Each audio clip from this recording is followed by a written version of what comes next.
전에 장모님이 소천하셨을 때인데 공주에서 장례를 모실 때였습니다.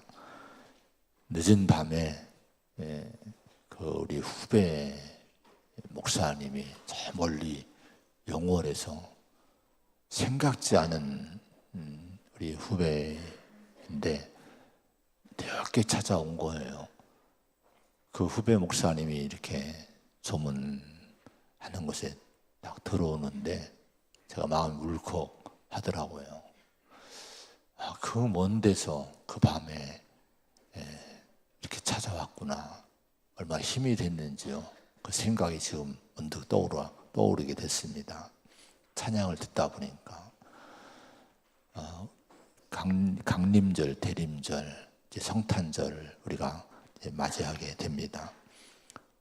찬양대로 성육신 하신 우리 주님, 왜 예수님이 성육신 하셨습니까? 하나님 아버지의 사랑 때문에 이렇게 우리를 찾아오신 거예요. 사람이 찾아와도 힘이 되는데 하나님이, 그분의 아들이 사랑을 갖고 우리를 구원하기 위해서 우리 곁에 오신 거예요. 이 대림절 기간에 성탄을 기다리면서 12월에는 주님이 나를 찾아오신 이 귀한 절기입니다. 많이 묵상하시기 바랍니다. 지금 우리 곁에, 여러분 곁에 누가 계십니까? 주님이 계신 줄로 믿습니다. 이 사랑이면 우리가 넉넉히 힘을 얻을 줄로 믿습니다. 위기에 대한 말씀을 지난주 사울을 통해 나누었고, 오늘은 다윗을 통해서 이 위기에 대한 말씀을 함께 나누려고 합니다. 위기는 누구에게나 나타납니다. 한번 인생을 돌아보시기 바랍니다. 내 인생에 큰 위기들이 뭐였나? 아마 한두 번쯤은 다 자신의 삶에 나타났던, 경험했던, 만났던 그 쓰라린 위기가 있었을 거예요. 근데 그 사람의 인생의 방향이 결정되는 것은 위기 때문만은 아닙니다. 그 위기를 어떻게 대응하고 그 위기 앞에서 어떤 태도를 갖고 이제 인생을 세워가는가에 따라서 그 사람의 삶의 방향이나 모습이 결정이 되는 거예요. 같은 위기를 만나지만은 사울은 실패자가 됩니다. 다윗은 그 위기를 뛰어넘어 위대한 지도자가 됩니다. 욥기서를 보면은 욥의 가정에 엄청난 재난이 왔어요. 그 재난 앞에 이 욥 부부가 대응한 모습을 우리가 욥기 2장을 통해 볼 수 있는데, 욥의 아내가 남편 욥에게 이렇게 얘기합니다. 당신은 그래도 자기의 온전함을 굳게 지켰느냐? 하나님을 욕하고 죽으라. 그런 얘기예요. 무슨 하나님을 믿을 거냐고. 이런 재난과 고난, 위기가 왔는데 하나님이 도대체 어디 계시냐고. 하나님 욕하고 죽으라고. 이렇게 큰 소리를 친 거예요. 근데 이에 대해서 욥이 남편을 이렇게 얘기합니다. 우리가 하나님께 복을 받았은즉 화도 받지 아니하겠느냐 하면서 입술로 범죄하지 아니했다. 이렇게 성경은 얘기합니다. 놀라운 은혜지 않습니까? 하나님을 욕하고 죽으라고 하는 사람이 있는데, 같은 상황인데 어떤 사람은 하나님께 그동안 받은 복이 얼마나 큰데 때로 화도 받을 수 있지 않겠느냐, 이렇게 이 위기를 받아들이는 거예요. 그 욥이 인류 역사에 엄청난 영향을 끼치지 않습니까? 큰 위기를 만난 인류에게, 인간에게 우리 성들이 힘을 주고 있는 거예요. 오늘은 다윗의 위기를 보는데요, 28장의 말씀으로 한번 넘어가서 28장 1절의 말씀을 한번 같이 보겠습니다.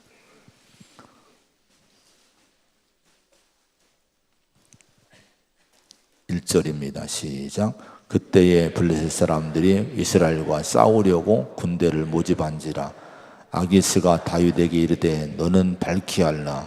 너와 네 사람들이 나와 함께 나가서 군대에 참가할 것이니라. 아기스가, 블레셋 왕 아기스가 이제 전군 동원령을 내린 거예요. 다 군대를 모집을 한 거예요. 이유는 이스라엘을 공격하려고. 사울의 통치하에 있던 이스라엘이 쇠약해집니다. 다윗을 잡으려고 계속 군대 동원하고 전 에너지를 썼다 보니까 이스라엘의 국력이 바닥을 치게 된 거예요.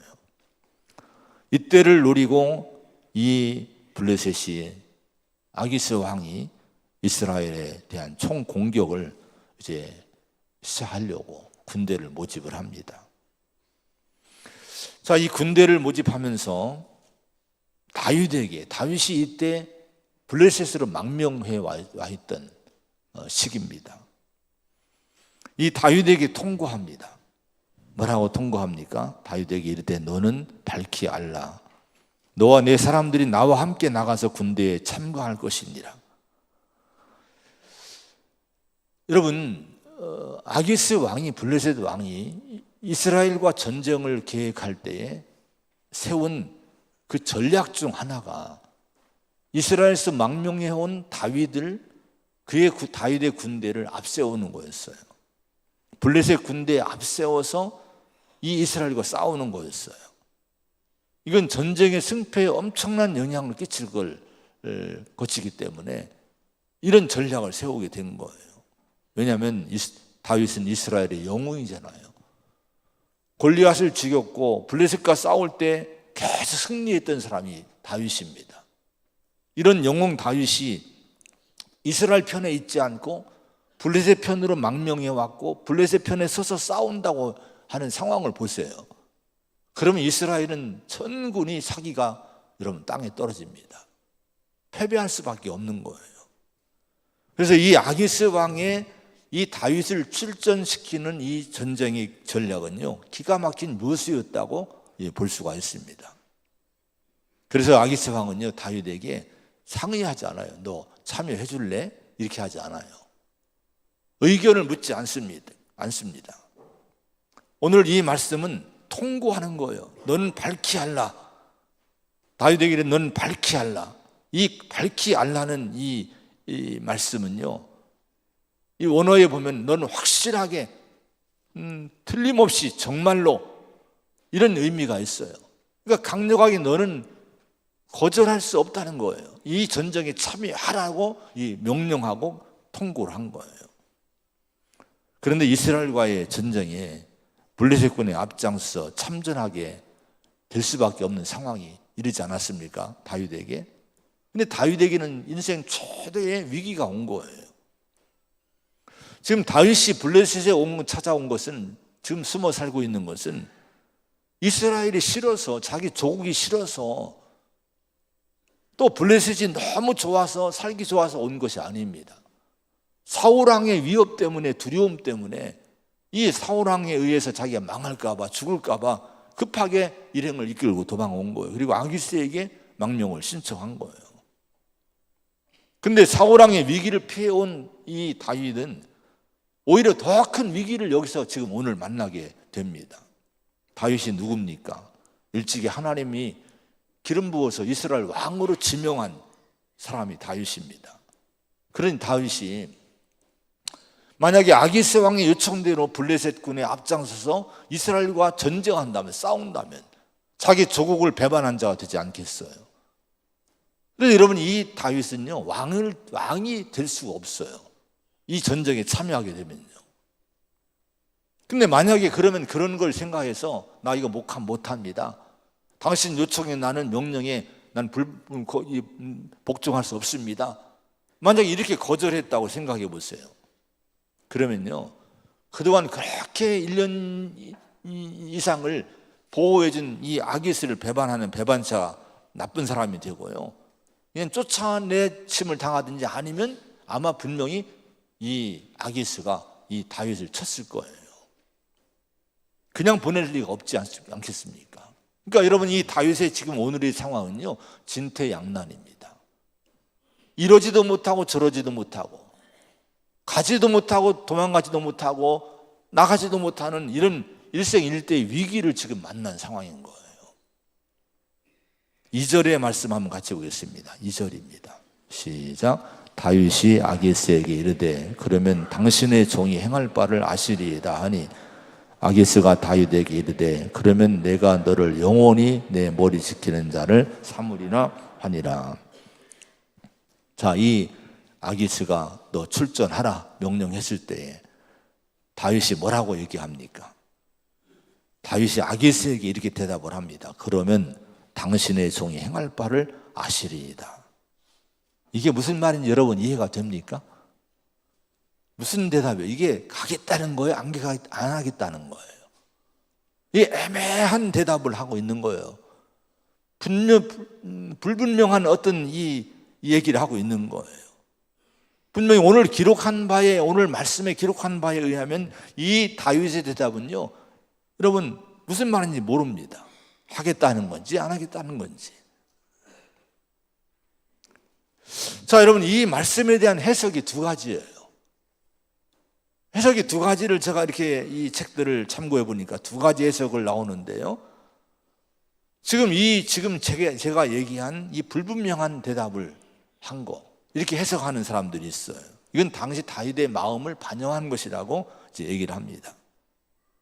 근데 의외로 많은 이 책들을 참고해서 이렇게 주석서나 참고해 보니까 의외로 많은 사람들이 다윗이 오히려 분명하게 대답을 했다는 거예요. 그 이유는 이 대답을 한 이후에 아기스가 다윗에게 그러면 내가 너를 영원히 내 머리 지키는 자로 삼으리라 하니라 이렇게 얘기합니다. 이게 뭐예요? 호위대장 삼겠다. 영원히 호위대장 삼겠다는 거예요.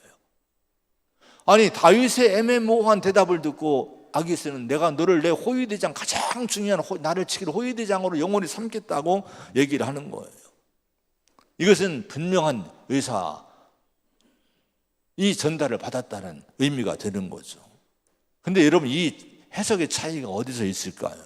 여기 그러면이라는 이 단어를 보면요, 여기 해석 차이로 이제 이 해석이 달라집니다. 우리가 지금 보고 있는 이 성경에는요, 한글 개정 성경에는 단순히 그러면 이렇게 지금 번역했잖아요. 그런데 원래 이 단어는 히브리어로 틀림없다는 이 의미가 있는 단어라고 합니다. 참으로 좋습니다. 이렇게 번역을 할 수 있는 단어라는 거예요. 그래서 공동번역이나 새번역을 보니까요, 그렇게 번역해 놨어요. 그대로, 원어대로. 그렇게 하겠습니다. 알겠습니다. 이렇게 번역을 해놨더라고요. 자, 그런데 왜 그러면은 이것이 원래의 이 성경에 기록된 말씀이라고 하면은 우리 한글, 지금 우리가 쓰고 있는 이 한글 개정 성경을 번역한 분들은 여러 사람 전문가들이 번역을 했을 터인데 정확한 의미대로 그렇게 하겠습니다, 알겠습니다라고 그대로 했으면 좋을 터인데 이 애매모호한 대답을 한 걸로 이렇게 문장을 만들어 놨을 거예요. 아마 이것은 단어의 정확한 의미를 전달하는 것보다도 당시에 다윗이 위기에 처한 다윗의 곤란한 마음을 여기에 반영해서 이렇게 이 문장을 이렇게 만들었을 것이라고 생각이 됩니다. 여러분, 이 다윗은 지금 이 말대로 오늘 지금 이 성경의 이 애매모호한 대답대로 지금 아주 마음이 복잡한 상태에 있는 거예요. 이스라엘과 싸울 수도 없고 도망갈 수도 없는 상황에 처하게 된 거예요. 자, 오늘 29장으로 넘어와서 1절, 2절의 말씀을 보겠습니다. 1절, 2절입니다. 시작. 블레셋 사람들은 그들의 모든 군대를 아벡에 모았고 이스라엘 사람들은 이스라엘에 있는 샘 곁에 진쳤더라.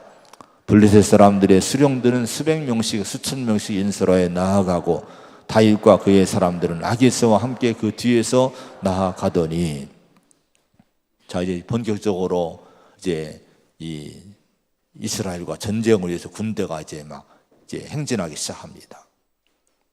근데 2절을 보면요, 이 수백 명씩 블레셋군이 각자의 지휘관을 따라 이제 지금 행진해 나가는데 다윗은 지금 위치를 어디에 잡고 있습니까? 행진 위치를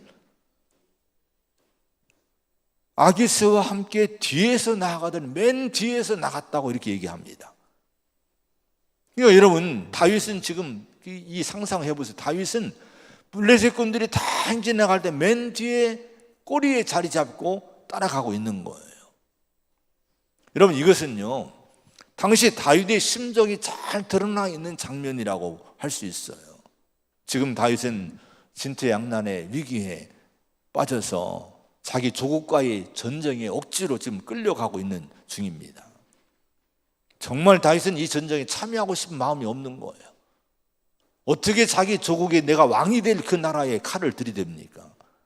이건 가고 싶은 마음이 조금도 1도 없는 거예요. 근데 아기스의 명령에 억지로 끌려가는데, 여러분, 그래서 이 맨 뒤에 자리를 잡고 억지로 끌려가면서 지금 다윗은 고민하고 있는 거예요. 만약에 지금 뒤로 도망가면 어떨까? 도망가면 반드시 아기스는요, 군대를 돌려서 자기를 먼저 공격할 거예요. 그게 도망갈 수도 없는 거예요. 자, 그럼 이 다윗이 처한 이 위기는요, 인간의 지혜나 인간의 힘으로, 인간의 능력으로 풀 수 없는, 벗어날 수 없는 이런 위기라고 할 수 있습니다. 이런 위기를 만난 적이 있습니까? 살아가면서 여러분 아마 이런 위기를 만난 적도 있을 거예요. 또 만약에 앞으로 이런 위기를 만난다면 어떻게 하시겠습니까? 인간의 힘으로, 내 힘으로, 사람의 힘으로, 누구의 도움도, 이러면 우리도 풀 수 없는 문제들을 우리 안에 있습니다. 이런 문제들이 수시로 나타나게 되는 거예요. 그런 문제 속에, 위기 속에 갇힐 때 여러분 어떻게 하시겠어요? 근데 중요한 것은 이런 위기에 처한 다윗에게 하나님이 어떻게 하셨는가를 봐야 될 줄로 믿습니다. 3절을 한번 보겠습니다. 하나님 어떻게 하시고 있는가? 3절입니다. 시작. 블레셋 사람들의 방백들이 이르되 이브리 사람들이 무엇을 하려느냐 하니 아기스가 블레셋 사람들의 방백들에게 이르되 이는 이스라엘 왕 사울의 신하 다윗이 아니냐. 그가 나와 함께 있은지 여러 날 여러 해로되 그가 망명하여 온 날부터 오늘까지 내가 그의 허물을 보지 못하였노라. 아멘. 여기 블레셋 사람들의 방백들이 등장을 해요. 이 사람들이 항의합니다. 아기스 블레셋 왕에게 항의하는 거예요. 이브리 사람들이 무엇을 하려느냐. 다윗과 그의 일행들이 히브리인들인데 이스라엘 사람들이 지금 도대체 왜 이들이 여기 와 있느냐, 지금 항의를 하는 거예요. 근데 이 방백들이 누군가가 중요합니다. 이 방백들은 그냥 장군이나 지도자가 아니에요. 이 방백이란 말은요, 군주라는 의미입니다. 통치하라는 의미가 있어요. 여러분, 이 블레셋 나라는 특수한 나라입니다. 5개의 부족으로 이 부족들이 연합체로 이루어진 연합 부족국가였던 거예요. 그러니까 각 5개의 부족들에게 각자의 군주가 있어요. 근데 이들이 약하니까 같이 연합해서 이 블레셋이라는 공동체를 이루고 거기에 지도자 아기스를 둔 거예요. 아기스가 왕이지만 그 밑에 각자의 왕 같은, 군주 같은 통치자가 있는 거예요. 이들이 방백들입니다. 이들이 지금 아기스에게 항의하는 거예요. 뭐 하는 일이냐고. 왜 이 전쟁에 왜 이스라엘 사람들을 참여시키냐고 항의하고 있는 거예요. 그때 아기스가 뭐라고 얘기합니까? 항의할 때 아기스가 블레셋 사람들의 방백들에게 다윗을 변호해 주는 거예요. 다윗이 사울의 신하가 아니냐. 사울의 신하지만 지금 사울과 지금 등을 지고 있고 원수가 되어 있는 상태가 아니냐. 내가 수년 동안 1년 이상을 이 다윗을 지켜봤는데 이 사람에게 허물을 조금도 발견하지 못했다. 믿을만하다. 설득을 하는 거예요. 보증할 수 있다. 설득하는 거예요. 근데 여러분, 이 얘기에 대해서, 왕의 얘기에 대해서 방백들이 뭐라고 여러분 대응합니까? 반응합니까? 4절을 보겠습니다. 4절입니다. 4절 시작. 블레셋 사람의 방백들이 그에게 노한지라. 블레셋 방백들이 그에게 이르되 이 사람을 돌려보내요. 왕이 그에게 정하신 그 처소로 가게 하소서. 그는 싸움에 내려가지 못하리니 그가 전장에서 우리의 대적이 될까 하나이다. 그가 무엇으로 그 주와 다시 화발이니까 이 사람들의 머리로 하지 아니하겠나이까. 그런 얘기예요. 방백들이 화를 내는 거예요. 아기스 왕에게, 자기들 왕에게 분노하는 거예요. 다윗을 변호한다고. 빨리 돌려보내라는 거예요. 다윗이 히브리인인 이 다윗이 우리와 함께 이 이스라엘을 치는 전쟁에 나갈 수 없다는, 우리는 인정할 수 없다는 거예요. 왜냐하면 분명히 다윗은 전쟁에 어떤 물이 익어갈 때 등을 돌리고 우리에게 칼을 이제 들이댈 거라는 거예요. 그 주와 다시 화합하니까 무엇으로? 이 사람들이 머리로 하지 아니하겠나니까. 이게 무슨 얘기입니까? 분명히 사울왕과 다시 다윗이 화합을 할 터인데 뭘로 화합하겠느냐? 우리 블레셋 사람들 쳐서 머리를 베가지 가서 화합하지 않겠느냐? 이런 다윗을 믿을 수 있느냐? 분노하면서 항의한 거예요. 이 항의에 아기스가 이제 이 자기 의견을 내립니다. 그리고 다윗을 부르는 거예요. 그리고 다윗에게 6절부터 11절까지 설득합니다. 미안하게 됐다. 나는 너를 믿는다. 근데 방백들이 너를 믿지 않고 돌려보내려고 하니까 어찌하냐. 할 수 없다. 너 새벽 일찍이 네 부하들 데리고 다 떠나라. 이렇게 해서 여러분 다윗이 그 위기를 모면하게 된 거예요. 여러분 이 과정들을 제가 보면서 이 말씀들을 우리 사회자 목사님 읽고 우리가 또 이렇게 보고 있습니다만은 이 말씀들이 보면서 어떤 생각이 듭니까? 여러분 제가 좀 길게 다윗의 상황을 얘기했잖아요. 진퇴양난의 위기에 빠진 다윗, 지혜로도 힘으로도 도저히 빠져나갈 수 없는 곤란한 상황에 길이 없고 방법이 없던 그 상황에 지금 처해 있는 다윗의 그 모습을 얘기하지 않았습니까? 근데 여러분 길이 없었습니까? 빠져나가지 못할 상황이었습니까? 아니에요. 얼마나 놀랍습니까? 하나님의 구원은 생각지 않은 방법으로 구원이 나타난 거예요. 이걸 믿으시기 바랍니다. 이걸 보여주고 있는 거예요. 바로 블레셋 방백들, 블레셋의 이 방백들의 의심과 반대를 통해서 아기스의 생각을 돌리게 했고 그 아기스의 전략을 여러분 수정하게 한 거예요. 오히려 미안해하면서 너 떠나라고 등 때밀어서 다윗을 내보내는, 그래 위기를 모면하는 은혜를 체험하게 된 거예요. 여러분 여기서 우리가 한 가지 말씀을 우리가 붙들어야 됩니다. 어떤 말씀입니까? 고린도서 10장 13절에 이런 말씀이 나와요. 사람이 감당할 시험 밖에는 너에게 당하는 것이 없나니 오직 하나님은 미쁘사 너희가 감당치 못할 시험 당함을 허락지 아니하시고 시험 당할 쯤에 또한 피할 길을 내사 너희로 능히 감당하게 하시느니라. 여러분 다 같이 아멘 하십시다. 아멘. 이걸 믿으세요. 믿으시기 바랍니다. 우리가 감당치 못할 시험은 절대로 주시지 않는다는 거예요. 시험 당할 쯤에 또한 피할 길을 내주신다는 거예요.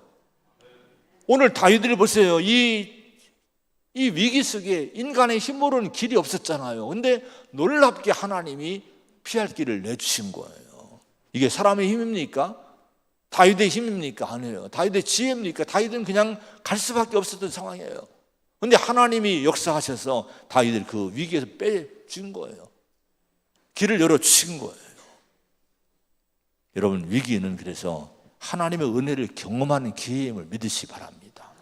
믿는 자에게, 하나님의 자녀에게는 반드시 위기가 위기로 끝나는 것이 아니에요. 이때 은혜가 우리에게 임함을 믿으시기 바랍니다. 시편 119편 71절에 고난당한 것이 내게 유익이라 이로 인하여 내가 주의 율례를 배우게 되었나이다. 이 은혜를 위기 가운데 우리가 만나는 은혜를 체험하면 이런 고백이 나와요. 고난이 내게 유익이었구나. 돌아보니까 고난이 내게 영적인 유익이었던 거예요. 내게 큰 은혜를 주고 하나님 은혜를 체험하게 하고 하나님 말씀을 다시 붙들게 하는 이런 기회였다고 하는 거예요. 이런 은혜가 늘 임하고 깨닫는 역사가 있기를 축원드립니다. 위기는 기회라는 말이 있잖아요. 정말 위기는 인생의 전환점이 됩니다. 내 인생의 장애물로 다가온 것 같은데 그 위기가 내 인생을 생각지 않은 방향으로 우리를 이끌고 다시 올려주는 전환점이 되는 거예요. 그래서 위기는 기회가 되는 거예요. 하나님이 함께 하시면 위기는 기회가 될 줄로 믿으시기 바랍니다. 황금주라는 건양대 교수님 계신데 이분은 어렵게 인생을 살았던 사람이에요. 힘든 가정에서 일찍이 아버지 돌아가시고 공무원 이제 대학교에 들어갔지만 야간 대학 다니고 낮에 공무원 시험에 붙어서 공무원으로 학비를 대면서 이제 20대를 힘들게 살았대요. 근데 12년 공무원 생활하다가 결혼해서 아기를 키우고 가정 돌보느라고 52세까지 육아에 다 힘쓰고 그런 가운데 여러분 자기 희망과 꿈은 다 이제 이상은 사라지게 된 거예요. 갱년기가 오고 우울증이 오고 아주 힘든 인생이 됐어요. 근데 그때 어느 지인의 소개로 곤양대에 있는 치유선교학과가 있는데 거기에 이제 대학원을 진학할 수 있는 기회가 되고 공부를 했대요. 근데 거기에 또 유방암이 온 거예요. 이 유방암을 치유하면서 치료하고 하는 과정 속에서 하나님의 음성도 들었지만은 힘들었는데 항암약을 부작용 때문에 수면제를 세 알씩 먹어도 잠이 안 오는 그런 어려움을 겪은 거예요. 그때 또 지인들의 권유로 푸드 테라피라는 걸 자연 치유를 이게 배우게 됐대요. 자, 이걸 연구하다가 이분이 뜻하지 않은 생각지 않은 방향으로 하는데 푸드 테라피로 박사학위를 받았대요. 그리고 교수가 된 거예요. 그리고 여러분 지금 그분이 경력을 보니까 건양대 치유선교학과 교수, 국제 푸드테라피 협회장, 푸드테라피란 책을 책을 냈고 막 이래가면서 활동을 열심히 하는 그런 사람이 됐어요. 아니 52세까지 그저 여러분 주부로 살던 어쩌면 그냥 그 인생 그대로 마칠 수 있는 사람이었는데 이 위기가요, 인생의 위기가 이 사람을 방향을 전환시켜 준 거예요. 이게 하나님의 은혜지 않습니까? 이분이 그 하나님의 은혜를 간증하고 있는 거예요. 여러분, 위기를 낙심으로 바라보지 않기를 바랍니다. 하나님이 어떻게 나를 이 위기 속에서 이끌어 가실까? 이 어려움 가운데 하나님 어떤 길을 내게 내주실까? 이걸 기대하면서 하나님의 손길을 바라볼 수 있는 그런 우리 믿음의 우리 성도가 되시기를 축원을 드립니다. 그래서 위기는요, 어떤 시간이 돼야 되는 거 아니, 오직 하나님의 일하심을 기다리는 시기가 돼야 돼요. 낙심 가운데 주저앉지 말고 하나님이 어떻게 일하실까를 기다리는 시간으로 삼으라는 거예요.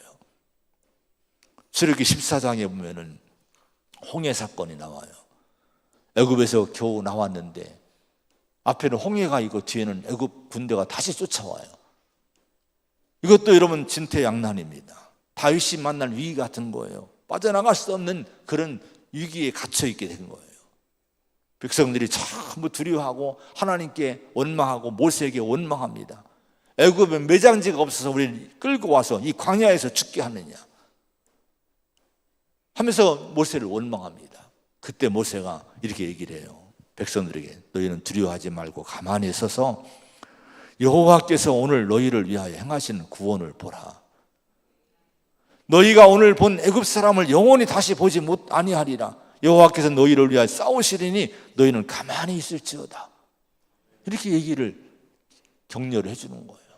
정말 여러분 길이 없을 것 같았는데 하나님이 이 홍해를 가르치고 이스라엘 백성을 건너게 하고 자기들을 죽이고 다시 끌고 가려는 이 애굽의 군대를 다 수장시킵니다. 하나님 위기에서 건져주시는 거예요.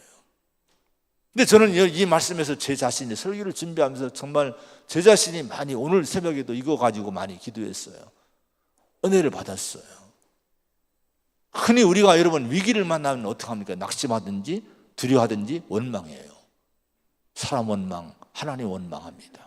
왜 내게 이런 어려움을 주느냐고. 당신 때문에 이렇다고, 부모 때문에 이렇다고. 여러분 우리 자꾸 사람들을 원망합니다. 그런데 이 홍해 사건은 뭐라고 얘기합니까? 가만히 있으라는 거예요. 두려워하지 말라는 거예요. 하나님이 오늘 너희를 위해서 행하신 구원을 기다려 보라는 거예요. 하나님 너를 위해 싸우신다는 거. 지금 너희가 두려워하는 그 애굽 사람은 다시는 안 보일 거라는 거예요. 우리가 할 일은 가만히 있으면서 하나님 구원을 기다리는 거예요. 여러분 어떤 위기가 있습니까? 어떤 문제가 있습니까? 이것 때문에 너무 여러분 사람 쫓아다니고 내가 두려워하고 염려하고 낙심하고 원망하고 이렇게 우리가 동동거리며 다니고 있지 않습니까? 우리가 하나님 앞에 가만히 좀 우리가 하나님 바라보면서 믿음으로 기도하며 기다리라는 거예요. 하나님 반드시 피할 길을 주실 줄을 믿으시기 바랍니다. 길이 없는 것 같지만 홍해의 길이 났듯이 다윗에게 길이 나타났듯이 반드시 우리에게 하나님 역사가 나타날 줄로 믿으시기 바랍니다. 그래서 위기 때에는 반드시 누구의 손을 잡아야 될까요? 하나님의 손을 찾는 거예요. 주님의 손을 잡으시기 바랍니다. 그리고 주의 말씀을 붙드시기 바랍니다. 누가복음 5장에 보면 베드로가 밤새도록 그물을 이제 내렸지만은 실패하고 헛수고하고 아침을 맞이했어요. 근데 예수님이 찾아오셨어요. 이 시몬에게 그 배에서 사람들에게 말씀을 전한 다음에, 그런 다음에 시몬에게 얘기한 거예요. 야, 시몬아, 깊은 데로 가서 다시 그물을 한번 내려 고기를 잡으라. 시몬이 베드로가 대답해요. 선생님, 우리들이 밤이 새도록 수고하였을 때 잡은 것이 없지만은 말씀에 의지하여 내가 그물을 내리리이다. 그리고 말씀을 순종해서 다시 힘들지만은 깊은 바다로 호수로 들어가서 그물을 내립니다. 그랬더니 엄청난 고기가 잡힌 거예요. 그물이 여러분, 배가 만선이 된 거예요. 그물이 찢을 정도로 잡힌 거예요. 여러분, 실패한 바다였지 않습니까? 밤새 허탕을 치고 돌아온 이 괴로움과 이 고통의 그런 여러분 바다였지 않겠습니까? 근데 그 주님은 그 베드로에게 그 바다로 다시 들어가라는 거예요. 네가 실패한 그 자리에, 네가 위기를 맞았던 그 자리에 다시 들어가라고 하십니다. 그리고 그물을 다시 내리라고 말씀하시는 거예요.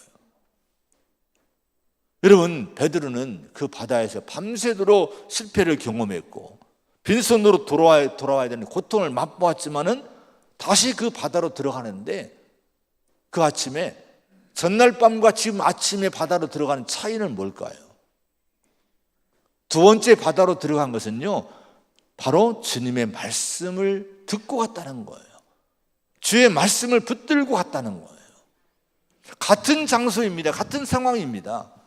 근데 주의 말씀은 붙들고 주의 말씀을 듣고 순종하고 갔더니 그 위기의 고통의 그 자리에서 엄청난 여러분 새로운 이런 축복과 열매를 여러분 얻게 됐다는 거예요. 이거는 뭐를 우리에게 교훈을 줍니까? 위기의 때에, 고통의 때에 하나님의 손을 잡고 그분의 말씀을 꼭 들으라고 하는 거예요.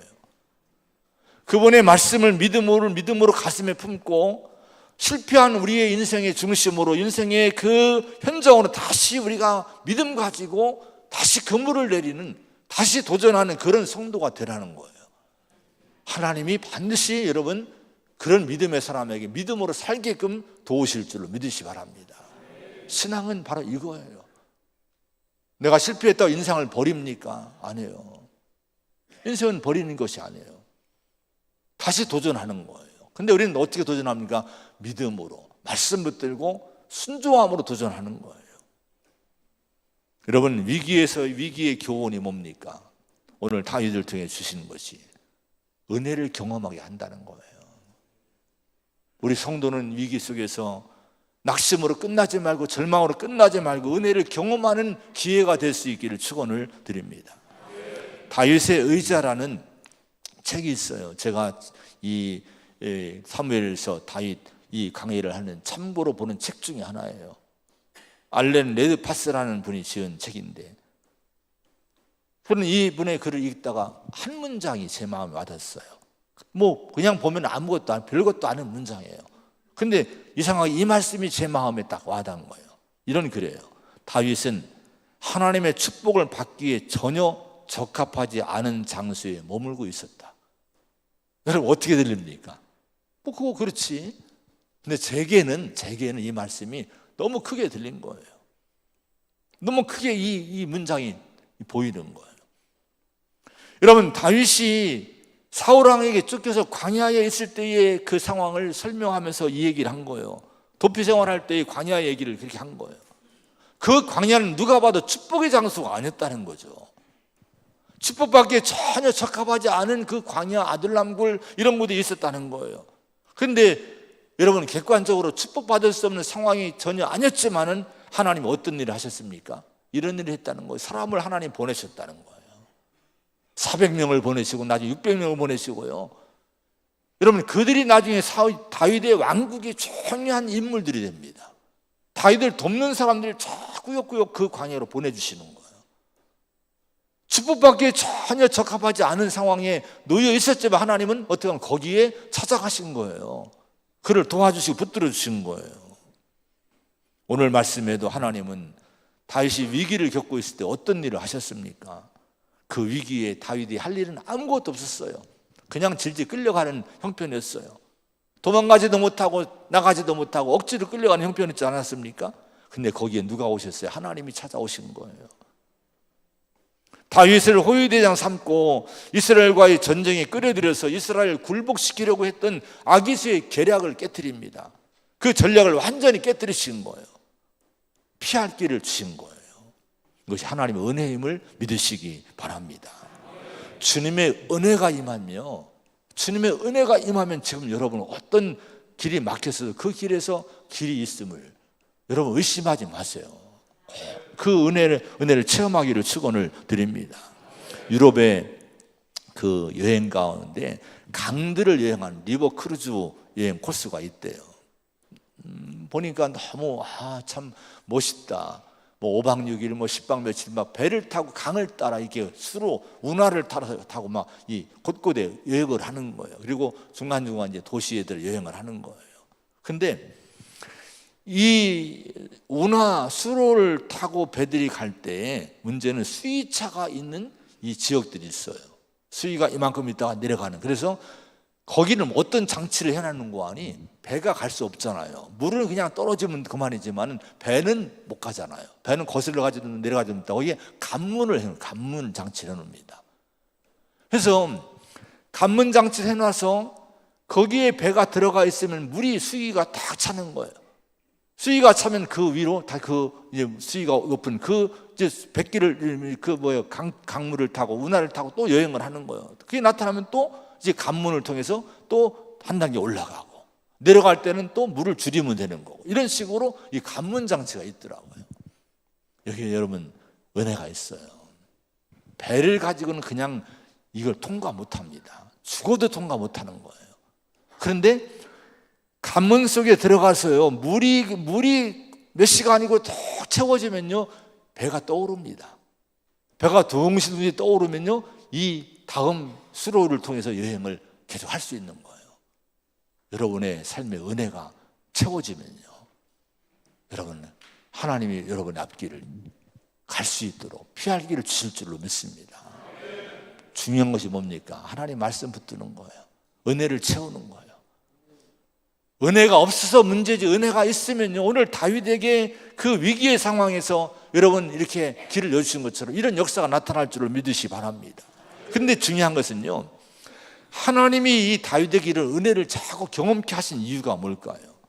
장차 이스라엘의 왕으로 일할 다윗이 하나님의 은혜를 경험하고 하나님 자신의 일을 하기를 원하셨던 거예요.